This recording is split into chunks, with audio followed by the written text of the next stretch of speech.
Alright, let's continue. But just in case you weren't here the last time, a few months back I came up with a cool puzzle for my VR game. Essentially you're supposed to bring this computer to life and with its help swap some energy cores in the next room by using this totally realistic robot.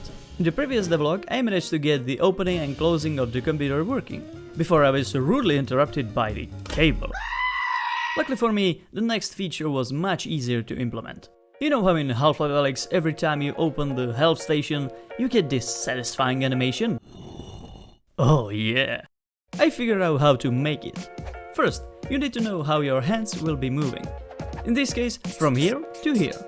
Then, remember those angles and tell the hinge joint to not move any further than that. The next step is to calculate the angle between your hand and the table and find out where exactly it is between these 2 points from earlier. Now make an animation, and because we can play a small segment manually every frame by assigning value from 0 to 1, we get this. And for certain reasons, I then have to hide the animation object and replace it with an interactive one. So to put it simply, this is timeline. This is my cursor. I move cursor, animation playing, and at the end, a real interactive computer spawns in. But that's it, now we can turn on the screen. I said turn on the screen. Nope. Of course, my switches mysteriously stopped working right after I updated my project to new VR toolkit. And now...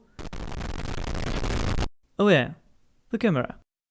And now it works. Great. Of course it works only if we plug in this awesome cable, because it provides the connection to the robot in the next room. And speaking of the next room, this robot of mine should be able to move by end of this video.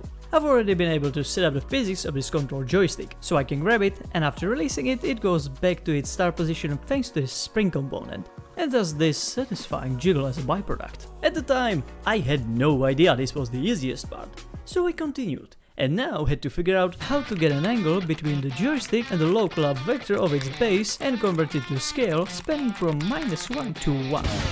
And you might be asking, why so specific? Why would you need that? This sounds like an absolute gibberish. Well, I figured out that too, eventually. So I did this instead. No conversion of angles, just this method. And it simplifies things quite a lot. Now, when I grab the joystick, it calculates the value between -1 and 1 right away, just by looking at the up vector of the joystick and up vector of the base where the joystick hinge is placed.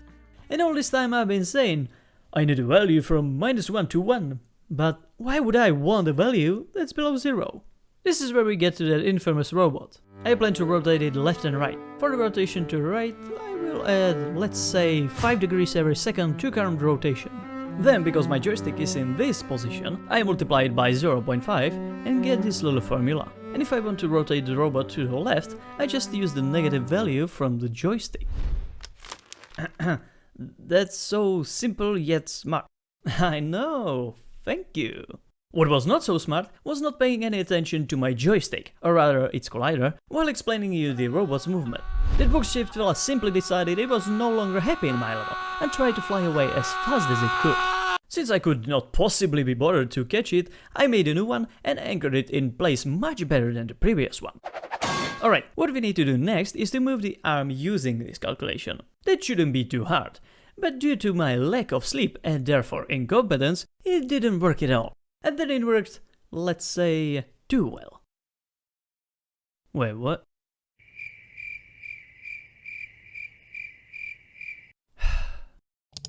Naturally, right after fixing this issue, another occurred. Because in order to fix the arm, I had to change the hierarchy.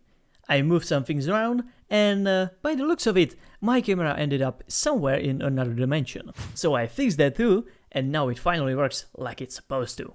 And for my final performance, I tried to figure out how to do this in Unity.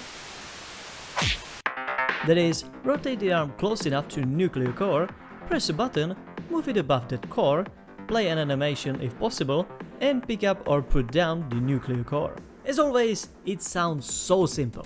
And yet, as always, it took me hours to figure it out. But before I did anything else, I decided to ditch this old, ugly Minecraft-looking model. So I opened up Blender and did the first draft of the nuclear core. Unfortunately, you won't be able to see that. I lost the footage. Anyway, the first draft turned into an optimized model, and then it was time to start working on the new robot model and its grab mechanism. And surprisingly, that was kind of fun to make. I wanted something that I could model and animate quickly, but at the same time would look satisfying in the game. Ladies and gentlemen, this is the result. One spinny thing, one lock thing, and one arm thing. Of course, what would this blender adventure be without any errors? For example, at first I chose to rig the arm with bones because of the superior IK functionality, and then had to use empty objects instead. I won't go into any details, but believe me, it was necessary.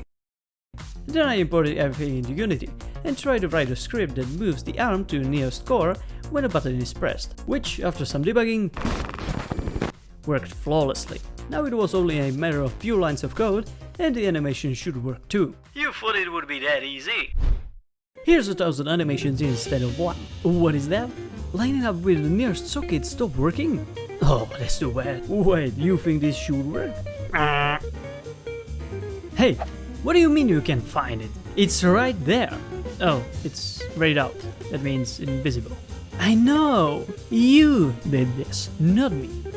Oh, shut up. Alright, that's better. Don't ask me how many hours I spent on this, but I finally did it. Everything works. The arm, rotation, and the animation. Now we can stand up and enjoy this functional but not yet fully complete puzzle.